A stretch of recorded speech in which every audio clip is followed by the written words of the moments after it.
Nous sommes en 1858, en Louisiane, non loin de l'agitation de la Nouvelle-Orléans.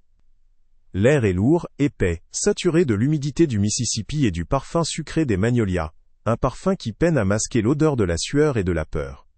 C'est lourd, âge d'or des rois du coton, des hommes qui ont bâti des fortunes colossales, sur le dos de milliers d'esclaves. Leurs plantations sont de véritables royaumes, avec leurs demeures grandioses aux colonnes blanches, et leurs champs de coton, qui ici, étendent à perte de vue, comme une neige trompeuse recouvrant une terre de souffrance. Dans ce monde, la parole d'un propriétaire terrien est une loi absolue, et la vie d'un homme à la peau noire n'a pas plus de valeur que celle d'une bête de somme. La société est une poudrière, où la richesse opulente d'une minorité repose entièrement sur la brutalité d'un système qui considère des êtres humains comme de simples marchandises. C'est un monde de contrastes violents, où la beauté des paysages cache une cruauté sans nom, et où chaque jour est une lutte silencieuse pour la survie.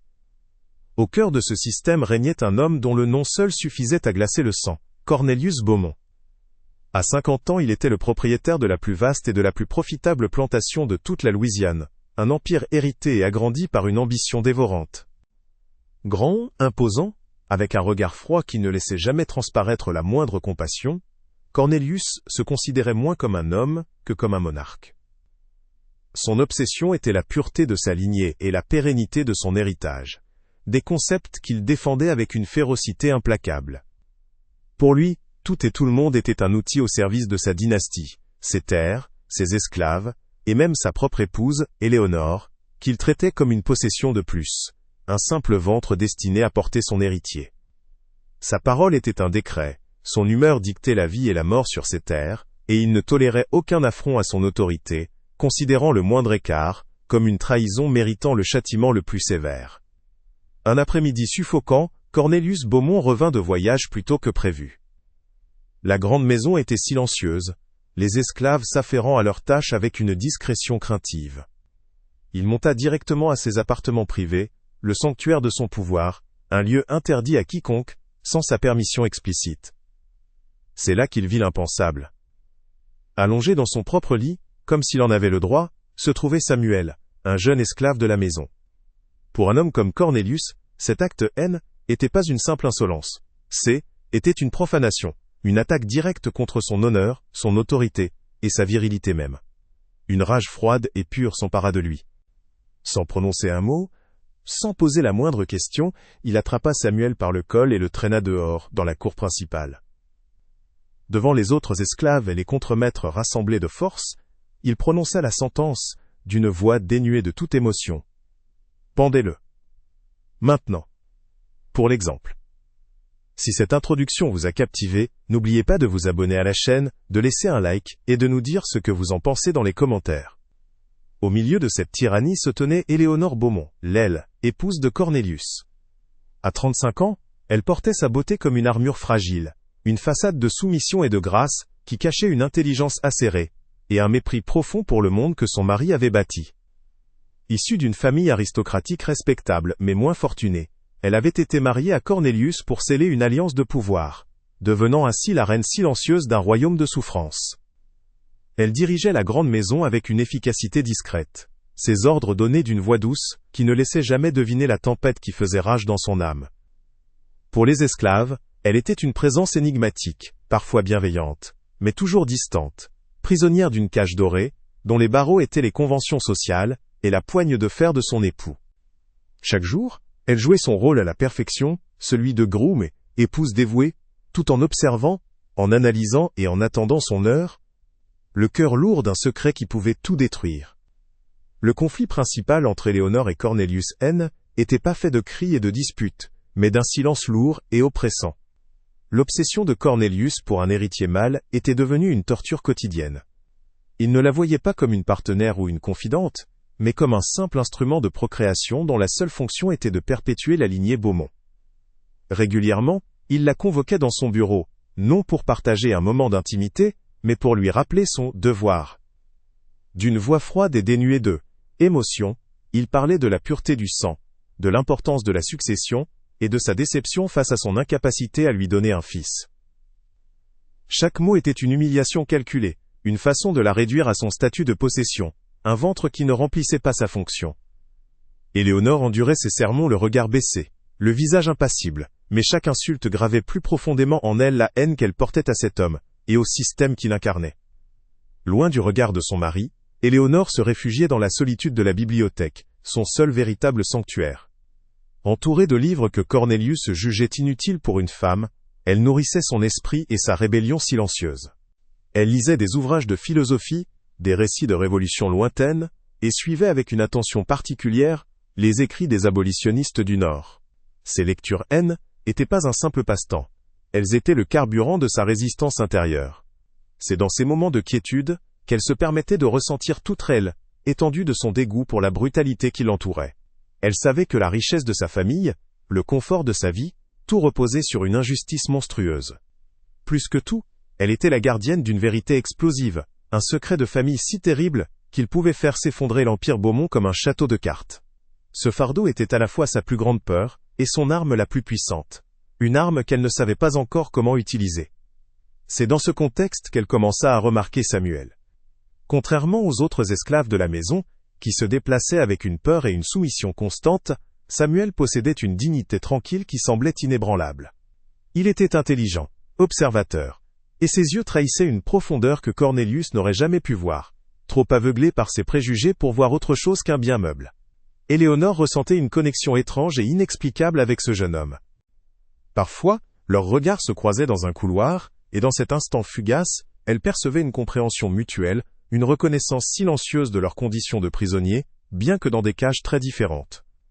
Elle lui accordait de petites faveurs discrètes, un livre qu'elle laissait, accidentellement sur une table, un mot de gentillesse murmuré à l'abri des oreilles indiscrètes. Sans le savoir, elle tissait un lien de confiance qui allait devenir la pierre angulaire de son plan désespéré. La prise de conscience d'Éléonore fut brutale et définitive. Un soir, depuis sa fenêtre, elle assista à une scène d'une cruauté ordinaire sur la plantation, Cornélius, faisant fouetter un vieil esclave, pour avoir laissé tomber un outil. Le regard vide et résigné de la victime, contrastant avec la satisfaction froide sur le visage de son mari, provoqua un déclic en elle. Elle comprit qu'il était impossible de raisonner avec un monstre. La pitié, la morale, la justice étaient des concepts étrangers à Cornélius Beaumont. Pour le briser, il ne fallait pas l'attaquer avec des arguments, mais avec ce qui lui était le plus cher. Son orgueil, son honneur et son obsession de la lignée. Une idée folle et dangereuse commença à germer dans son esprit. Un plan qui nécessiterait un sacrifice immense et un courage sans faille. Elle allait utiliser la propre fureur de son mari comme une arme, en orchestrant une provocation si intolérable qu'elle le forcerait à créer une scène publique. Un théâtre où elle pourrait enfin révéler la vérité et le détruire devant tous. La parole de Cornélius Beaumont tomba comme une lame de guillotine dans le silence pesant de la cour. Sans la moindre hésitation, deux contremaîtres, des hommes au visage durci par des années de brutalité, s'emparèrent de Samuel. Le jeune homme, encore sous le choc de la découverte, n'offrit aucune résistance. Ses membres semblaient faits de coton, son esprit incapable de comprendre la rapidité foudroyante de sa condamnation. Il fut traîné sur la terre battue, ses pieds nus laissant de vagues sillons dans la poussière. Les autres esclaves, qui avaient été forcés d'assister à la scène, baissèrent les yeux, leurs visages transformés en masques de terreur et de résignation. Ils connaissaient la fureur de leur maître et savaient que toute pitié était impossible. L'ordre avait été donné et l'exécution serait un spectacle, une leçon gravée dans leur mémoire par la peur. L'air devint soudainement plus lourd, chaque souffle semblant difficile à prendre, comme si la mort elle-même avait déjà commencé à étendre son ombre sur la plantation Beaumont. Cornélius, lui, ne se contenta pas de donner l'ordre. Il voulait présider à chaque étape du châtiment, s'assurer que l'humiliation soit aussi totale que la sentence était définitive. Etri dit Mélisive. D'un geste sec, il ordonna que la potence soit érigée au centre même de la cour principale, bien en vue depuis le porche de la grande maison et des quartiers des esclaves. Il voulait que chaque âme sur sa propriété voie les conséquences de ce qu'il considérait comme l'affront ultime. Il resta sur les marches du perron, les bras croisés, son regard glacial balayant la scène avec une satisfaction froide. Pour lui, ce n'était pas une question de justice, mais de pouvoir. Il fallait réaffirmer son autorité absolue, montrer à tous, esclaves comme employés blancs, que son honneur était sacré, et que toute transgression, aussi infime soit-elle, serait lavée dans le sang. La construction commença immédiatement, le bruit sinistre des marteaux sur le bois, rythmant le compte à rebours de la vie de Samuel. Pendant ce temps, Samuel fut jeté sans ménagement dans une petite cabane servant à stocker les outils, une prison improvisée sous le soleil accablant de Louisiane. L'obscurité et l'odeur de terre humide l'enveloppèrent. C'est là, seul et tremblant, que la réalité de sa situation le frappa de plein fouet. La promesse d'eau, Éléonore, ces mots rassurants lui murmurant que cet acte insensé était la clé de leur libération, résonnaient maintenant dans son esprit comme une moquerie cruelle. Avait-elle menti? L'avait-elle utilisé pour un jeu dont il ne comprenait pas les règles, un jeu qui allait lui coûter la vie? Le doute, froid et venimeux, s'insinua dans son cœur. Il était au fond du gouffre, dépouillé de sa dignité, de son espoir, n'attendant plus que la mort. Il se recroquevilla sur le sol, le corps secoué de spasmes de peur, comprenant qu'il était complètement seul. Sa confiance en Éléonore s'effritait, le laissant face à une fin imminente et dénuée de sens. Depuis la fenêtre de sa chambre, à Taël, étage de la grande maison, Éléonore observait la scène macabre, qui se déroulait en contrebas. Son visage était une toile vierge, une perfection de calme et de maîtrise de soi qui dissimulait la tempête qui faisait rage en elle. Chaque coup de marteau était un coup porté à son propre cœur. Son plan, si audacieux et si désespéré, reposait sur un équilibre précaire. Elle avait compté sur la fureur prévisible et narcissique de son mari, mais le voir la mettre en œuvre avec une telle efficacité glaciale, lui donnait le vertige. Un seul faux pas, un seul instant d'hésitation de sa part, et Samuel mourrait pour rien. La vie du jeune homme était entre ses mains, et le poids de cette responsabilité était écrasant.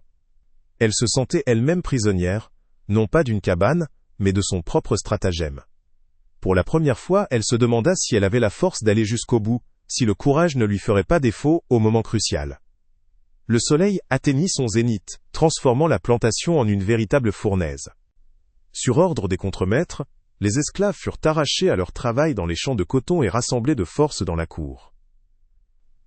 Ils formèrent un cercle silencieux et craintif autour de la potence fraîchement érigée, une structure brute et menaçante qui se dressait comme un monument à la cruauté de leur maître. Le silence était absolu, si profond qu'on aurait pu entendre le bourdonnement des insectes dans l'air immobile. Personne n'osait lever les yeux vers le perron où se tenait Cornelius, ni vers la potence qui attendait sa victime. Il fixait le sol, attendant que le spectacle inévitable se termine, priant intérieurement pour que la mort soit rapide. L'atmosphère était saturée d'une tension palpable, un mélange de peur, de haine et d'impuissance. Si vous ressentez la tension de ce moment, n'hésitez pas à nous le faire savoir en aimant cette vidéo et en vous abonnant pour ne pas manquer la suite. La porte de la cabane s'ouvrit brutalement, laissant entrer une lumière aveuglante. 2 contremaîtres en sortirent Samuel, le traînant sans ménagement vers le centre de la cour.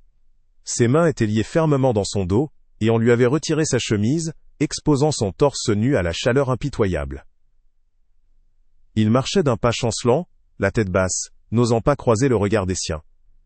Il sentait sur lui le poids de centaines d'yeux, mais il ne percevait aucune compassion, seulement la même terreur qui l'habitait. Il était devenu un paria. Un exemple. Cornelius le regardait depuis le porche, avec un mépris non dissimulé, savourant sa victoire. Pour lui, Samuel N. était plus un homme, mais un symbole de sa puissance restaurée, un objet qu'il allait briser devant tous pour réaffirmer son contrôle absolu. Chaque pas vers la potence était une nouvelle étape dans sa déshumanisation, une marche funèbre orchestrée par la tyrannie d'un seul homme. Enfin Samuel atteignit la plateforme, le bois grinça sous son poids. Un des contremaîtres, le visage impassible, lui passa la corde rugueuse autour du cou.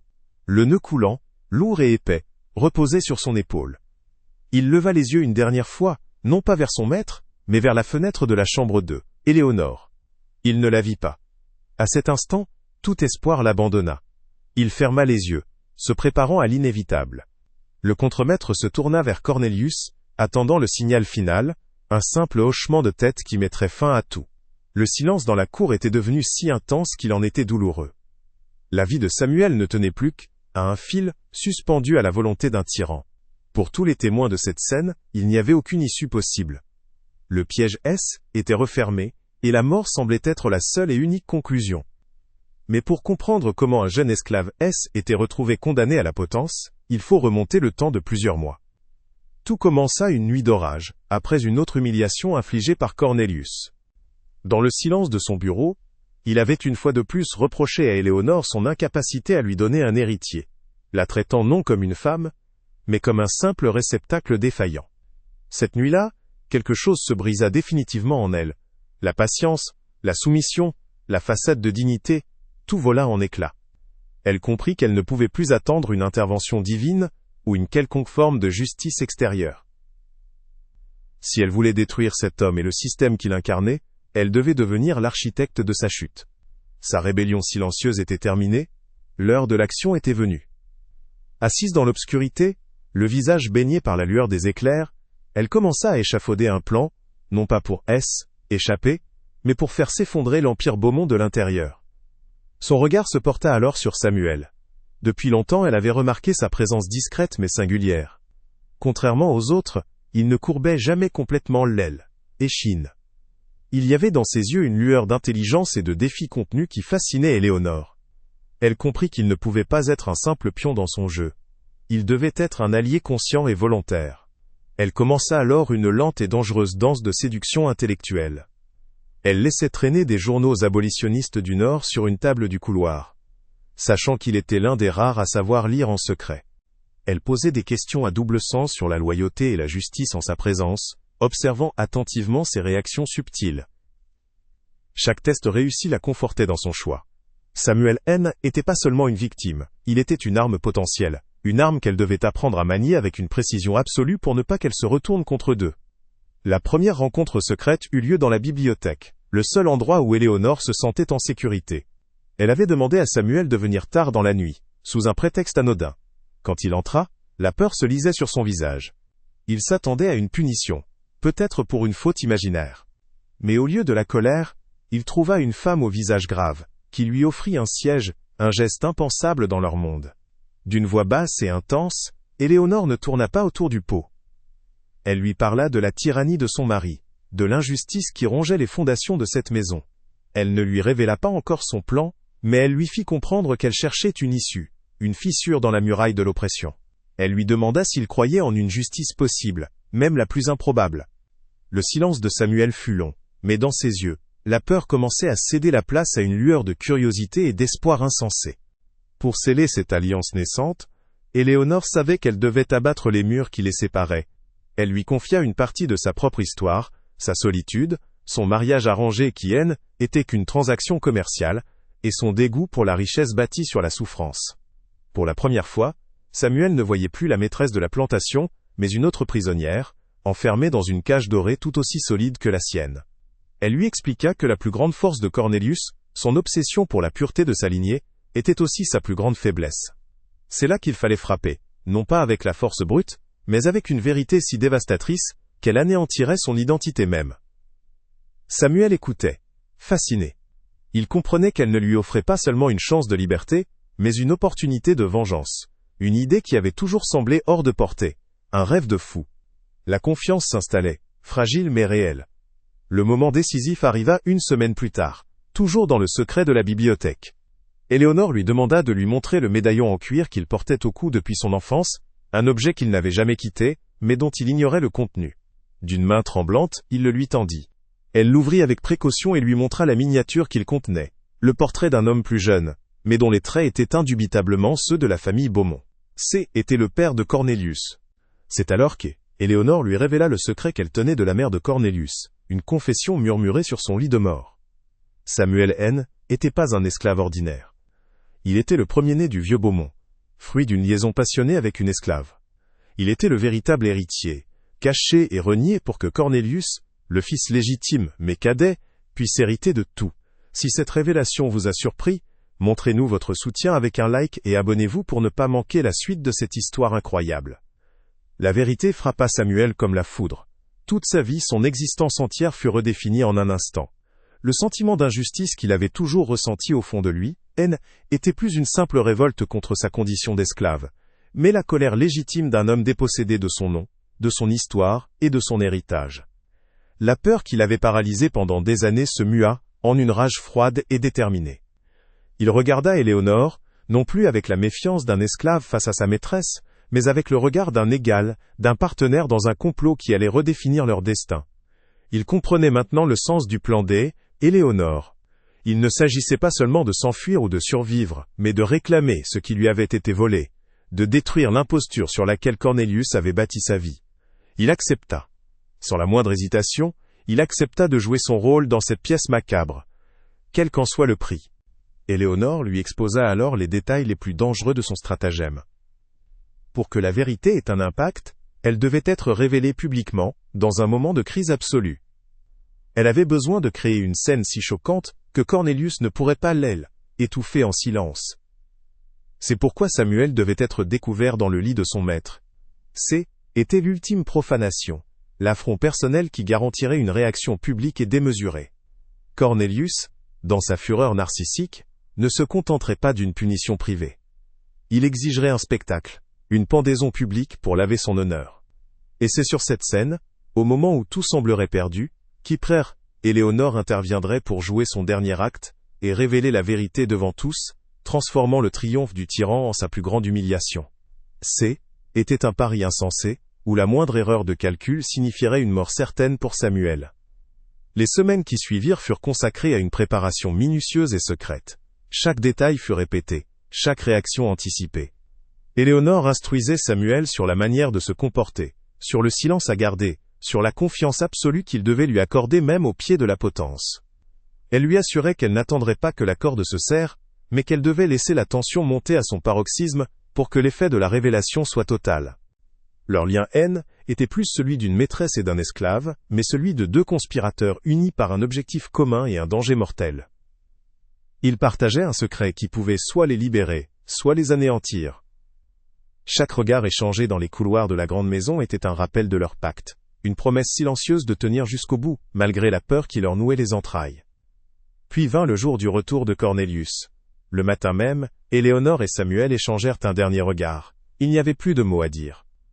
Tout avait été préparé. Animé d'une résolution qui surpassait sa peur, Samuel se dirigea vers les appartements privés du maître, le cœur battant à tout rompre.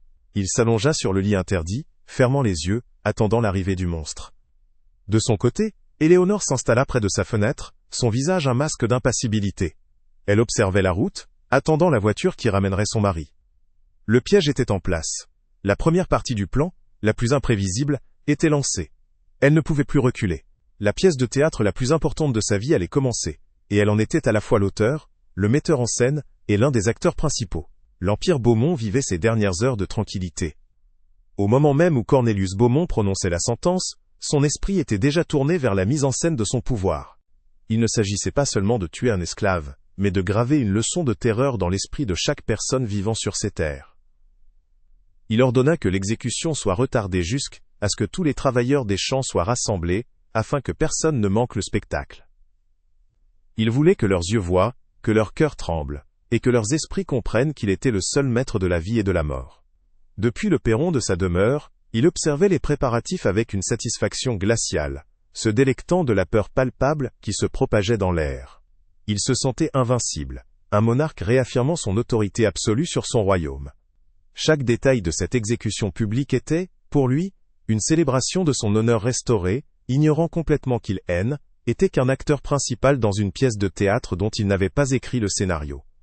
Pendant ce temps, à étage, Éléonore n'était pas en proie à la panique. Au contraire, une froide détermination était emparée d'elle.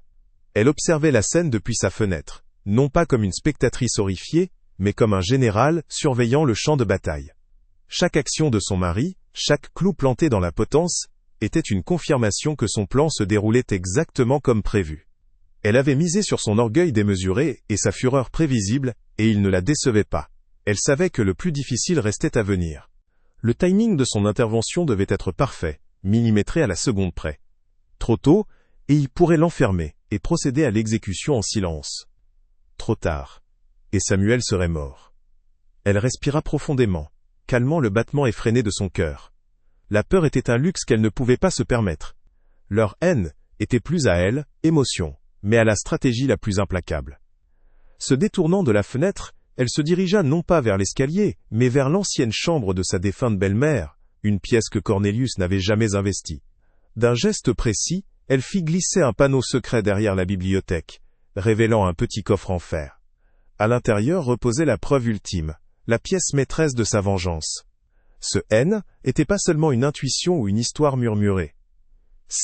Était une lettre, écrite de la main tremblante de la mère de Cornelius sur son lit de mort. Dans cette confession, elle détaillait la naissance de Samuel, l'amour de son mari pour l'esclave qui était la mère de l'enfant, et le pacte de silence qu'elle avait accepté pour préserver l'honneur de la famille. À côté de la lettre se trouvait un acte de baptême secret, enregistré par un prêtre compatissant, qui nommait clairement Samuel, comme le fils de son père. Éléonore prit les documents, les sentant peser dans sa main comme le destin de tout un empire. Son plan nécessitait des témoins irréfutables, des hommes dont la parole aurait du poids au-delà des limites de la plantation. Elle appela sa servante personnelle, une femme âgée qui lui était entièrement dévouée. D'une voix basse et urgente, elle lui donna des instructions précises. La servante devait se rendre discrètement chez les 2 propriétaires voisins, des hommes que Cornelius respectait et craignait à la fois, sous prétexte de demander une aide médicale urgente pour sa maîtresse, prétendument prise d'une crise de nerfs à la vue des préparatifs de l'exécution. Était une manipulation brillante. Elle utilisait les préjugés sur la fragilité féminine pour attirer des témoins puissants, qui arriveraient juste à temps pour le point culminant de son drame. L'arrivée de ces hommes rendrait impossible pour Cornelius étouffer le scandale qui allait éclater. Si vous êtes impressionné par l'intelligence stratégique Éléonore, n'oubliez pas de vous abonner à la chaîne pour voir comment son plan se concrétise. Le soleil de Louisiane battait son plein, impitoyable. Dans la cour, le silence était devenu une torture. Samuel se tenait sur la petite plateforme en bois, la corde déjà autour de son cou. Il avait accepté son rôle dans ce plan insensé, mais face à la réalité de la mort imminente, sa résolution vacillait. Il cherchait désespérément du regard la fenêtre Éléonore, mais ne voyait rien. Un instant, il crut qu'elle l'avait abandonné, que tout cela était qu'une cruelle manipulation. Cornelius, du haut de son perron, savourait chaque seconde de cette agonie. Il leva lentement la main, s'apprêtant à donner le signal final au contremaître. La foule retint son souffle. Pour tous les esclaves présents, était la confirmation de leur impuissance, une nouvelle démonstration de la brutalité sans limite qui régissait leur existence. La fin semblait inévitable, une conclusion tragique écrite d'avance par la main d'un tyran. C'est à cet instant précis que la grande porte de la demeure s'ouvrit avec une lenteur majestueuse. Tous les regards se tournèrent. Éléonore apparut sur le seuil, non pas en pleurs ou suppliante, mais droite, vêtue d'une simple robe sombre, son visage un masque de détermination glaciale. Elle ne regarda pas son mari. Ses yeux étaient fixés sur Samuel, lui transmettant un message silencieux de courage et de confiance. Lentement, avec une grâce qui défiait la violence de la scène, elle descendit les marches du perron et commença à traverser la cour en terre battue. Son avancée était si résolue, si inattendue, que même les contremaîtres restèrent immobiles, saisis par l'audace de son intervention. Le temps semblait suspendu. Elle était plus la femme soumise et silencieuse que tout le monde connaissait. Elle était une reine s'avançant pour réclamer son royaume. Le visage de Cornelius se tordit dans une grimace de fureur contenue. L'intervention de sa femme était pour lui l'humiliation suprême, une remise en cause publique de son autorité au moment même de son triomphe. Il la vit s'approcher et crut comprendre sa manœuvre. Une pitoyable tentative de faire appel à sa clémence, une scène de sensiblerie féminine pour le faire paraître faible. Une vague de mépris le submergea. Il se préparait déjà à la rabrouer publiquement, à lui ordonner de retourner à ses appartements, et à la punir plus tard pour son insolence. Il était si certain de son contrôle, si aveuglé par son propre pouvoir, qu'il ne vit pas le calme mortel dans les yeux de sa femme. Il ne comprit pas que ce n'était pas une supplication. Était une déclaration de guerre. Il pensait encore être le maître du jeu, alors que le piège venait de se refermer sur lui. Éléonore s'avança, non pas avec la précipitation d'une femme effrayée, mais avec la lenteur calculée d'une reine reprenant son trône. Chaque pas qu'elle faisait dans la poussière de la cour semblait faire taire un peu plus le monde autour d'elle. Le bourdonnement des insectes cessa, le vent lui-même parut retenir son souffle. Les esclaves, les contremaîtres, et même Cornelius, tous étaient figés, hypnotisés par cette figure sombre et résolue qui brisait le rituel de la mort. Son visage était impassible, mais ses yeux brûlaient d'une intensité qui défiait quiconque de l'arrêter. Elle ne s'arrêta pas devant son mari, mais continua sa marche jusqu'au pied même de la potence, se plaçant directement entre le bourreau et sa victime. Le silence devint si lourd, si absolu, qu'il en était presque assourdissant. La pièce de théâtre de Cornelius venait être interrompue par l'arrivée d'un personnage qu'il n'avait pas prévu, et dont il ne comprenait pas le rôle. Sans un regard pour son mari, elle monta les quelques marches de la potence, le bois grinçant sous ses pas légers. Son attention était entièrement tournée vers Samuel. Le jeune homme, les yeux fermés dans l'attente de la fin, les sentit s'ouvrir en percevant sa présence si proche. Il la vit, et dans son regard il comprit que le moment était venu. D'un geste à la fois tendre et déterminé, elle saisit le médaillon en cuir qui pendait à son cou et tira d'un coup sec. Le cordon céda. Cornelius fit un pas en avant, la main levée, un grognement de fureur sec, échappant de ses lèvres, prêt à ordonner qu'on se saisisse d'elle. Mais quelque chose dans le regard d'acier que sa femme lui lança par-dessus son épaule, le cloua sur place. Était un avertissement silencieux, une promesse de destruction qu'il était trop arrogant pour comprendre, mais assez prudent pour ne pas ignorer. Elle tenait maintenant le médaillon dans la paume de sa main, comme un cœur arraché. Elle redescendit lentement les marches, le médaillon brandi devant elle comme un sceptre. Sa voix, habituellement douce et soumise, résonna dans la cour avec une clarté de cristal, chaque mot pesé et chargé de sens. « Cet homme, commença-t-elle, son regard balayant l'assemblée, des esclaves terrifiés au contremaître confus, ne sera pas exécuté aujourd'hui, non pas par pitié, mais par justice. » Elle se tourna enfin vers Cornelius, son visage, une incarnation du mépris le plus pur. « Vous avez bâti votre royaume sur des mensonges, Cornelius, vous avez prêché la pureté du sang tout en vivant dans l'ignorance la plus crasse de vos propres origines.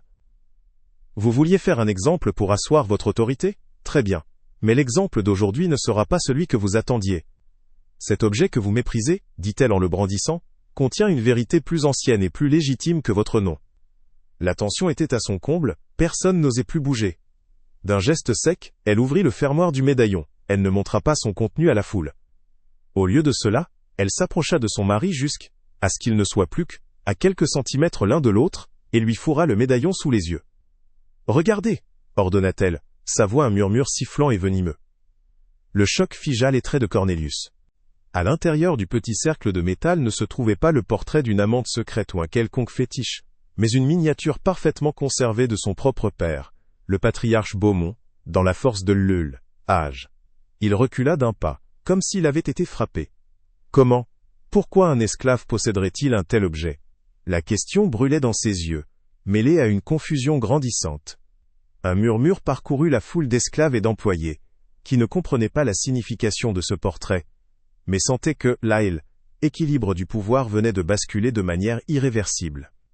C'est alors qu'Éléonore porta le coup de grâce. « Cet homme, Cornelius, dit-elle d'une voix forte pour que tous l'entendent, n'est pas un étranger profanant votre lit, il est le fils aîné de ton père.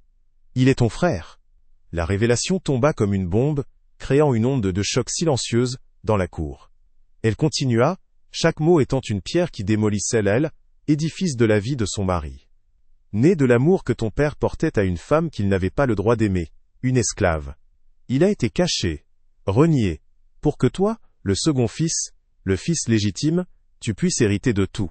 L'homme que tu allais pendre pour laver ton honneur est le véritable héritier de la fortune Beaumont, par le sang et par le droit d'aînesse. Si le courage d'Éléonore vous inspire, montrez votre soutien en laissant un like et en commentant ce que vous pensez de cette révélation. Alors que Cornelius, blême, balbutiait des accusations de folie et de mensonge, Éléonore sortit de sa robe les documents qu'elle avait préparés. Était la confession écrite de la main de sa belle-mère sur son lit de mort, et l'acte de baptême secret. Elle ne le laissa pas lire. Elle lut d'une voix forte la dernière phrase de la confession. « Que Dieu me pardonne d'avoir condamné mon premier fils, Samuel Beaumont, à une vie de servitude pour assurer l'avenir de mon second, Cornelius. » Le nom complet, Samuel Beaumont, résonna comme un coup de tonnerre. Était la preuve irréfutable. La parole de la matriarche défunte était sacrée, incontestable. Ce fut comme si la colonne vertébrale de l'orgueil de Cornelius venait de se briser. Il chancela, s'appuyant contre une colonne du perron pour ne pas s'effondrer. Le roi venait d'être détrôné, non par une armée mais par la vérité. Le pouvoir de Cornelius Beaumont ne était pas évaporé, il avait été anéanti. L'autorité qu'il avait mis toute une vie à construire par la peur et la brutalité était dissoute en quelques minutes. Les contremaîtres restaient immobiles, leurs armes pendantes, ne sachant plus à qui obéir. Les esclaves pour la première fois levèrent la tête, non plus avec crainte, mais avec une curiosité stupéfaite, regardant leur maître non plus comme un dieu terrible, mais comme un homme brisé et pathétique. Cornelius regarda Samuel, qui se tenait toujours sur la potence, la corde lâche autour du cou. Pour la première fois de sa vie, il ne vit pas une possession, un objet, mais un homme. Son frère. L'héritier légitime dont il avait volé la vie. La potence, érigée pour être le théâtre de son triomphe, se dressait maintenant comme le monument de sa propre chute, une humiliation publique et éternelle. La chute de Cornelius Beaumont ne fut pas un cri, mais un silence assourdissant. Il ne tituba pas, il s'effondra sur lui-même, comme si son squelette venait de se dissoudre. L'homme qui se voyait comme un roi N était plus qu'une enveloppe vide, son regard perdu dans le vide, fixant l'imposture de toute son existence. Les contremaîtres, les instruments de sa tyrannie, restèrent figés, leur loyauté brisée, ne sachant plus quel ordre suivre. D'un simple hochement de tête, Éléonore désigna 2 des plus vieux esclaves, qui montèrent sur la potence, et, avec une lenteur presque cérémonielle, coupèrent la corde, et aidèrent Samuel à descendre. Il N était plus un condamné, mais un symbole vivant et dérangeant. Sans un mot de plus, Cornelius tourna le dos à la scène de son humiliation, gravit lourdement les marches du perron, et disparut à l'intérieur de la grande maison, non plus comme un maître regagnant son château, mais comme un fantôme venant hanter ses propres ruines.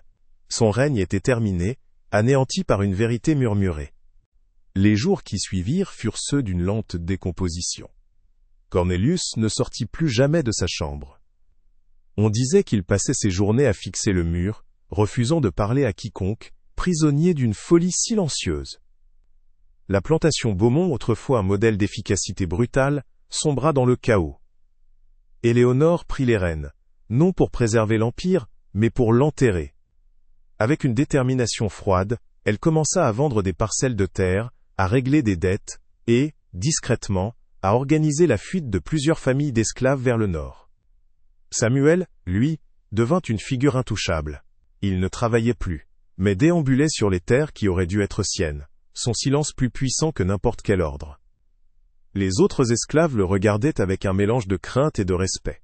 Il N était ni maître ni esclave, mais un rappel constant que les fondations du monde qu'il connaissait étaient construites sur un mensonge, et que ces fondations pouvaient s'effondrer. L'histoire ne resta pas confinée entre les clôtures de la plantation Beaumont.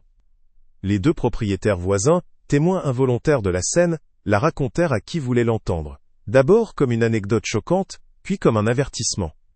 Le récit du roi du coton détrôné par son frère esclave traversa la Louisiane, puis remonta vers le nord, porté par les voyageurs et les journaux abolitionnistes. Il devint une légende, l'exemple parfait de l'hypocrisie et de la pourriture morale qui rongeait le cœur de l'aristocratie sudiste.